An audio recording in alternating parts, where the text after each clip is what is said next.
अच्छा, तो मशरूम की खेती में कामयाब होना है तो ये समझना होगा कि ये सिर्फ कोई शौक नहीं, ये पूरा का पूरा एक विज्ञान है। चलिए, आज उन नियमों को समझते हैं जिन्हें लोग अक्सर नज़रअंदाज कर देते हैं। और इसी वजह से ये आंकड़ा देखिए, 90%, मतलब 10 में से 9 नए मशरूम फार्म बंद हो जाते हैं। है ना चौंकाने वाली बात?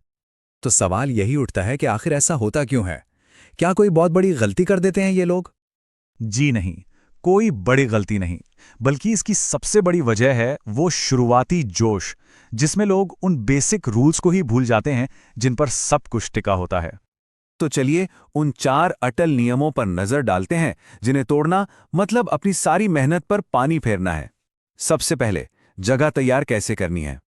नियम नंबर 1 और सबसे जरूरी, कमरों को फ्यूमिगेट करना, मतलब मशरूम के बेड रखने से पहले कमरे को धूनी देकर एकदम कीटाणु मुक्त करना जरूरी है, ताकि कोई भी फंगस या बैक्टीरिया न बचे।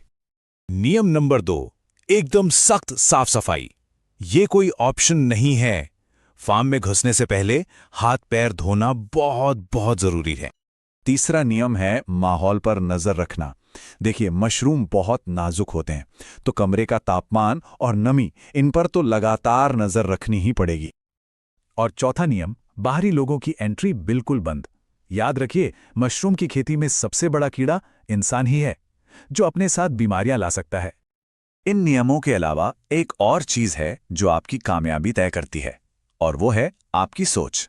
इसे एक बिजनेस की तरह देखना होगा, शौक की तरह नहीं। देखिए, एक तरफ है शौकिया खेती जो कभी कभार कर ली, और दूसरी तरफ है एक प्रॉपर फार्म जहां हर चीज का हिसाब होता है। सफलता के लिए शौकिया सोच से निकलकर एक बिजनेसमैन की तरह सोचना ही पड़ेगा। और हां, ये एक कमरे से 1 लाख कमाए वाले वादे, ये सब एक मिथक हैं। सच तो ये है कि सफलता किसी जादू की छड़ी से नहीं, बल्कि रोज की कड़ी मेहनत से आती है। इसको बिल्कुल एक फुल टाइम नौकरी की तरह लेना होगा, जिसमें अनुशासन और समर्पण दोनों लगते हैं। तो आखिर में ये सवाल खुद से पूछना बनता है, क्या हम सिर्फ मशरूम उगाना चाहते हैं, या फिर एक सफल मशरूम बिजनेस खड़ा करने के लिए जो मेहनत लगती है उसके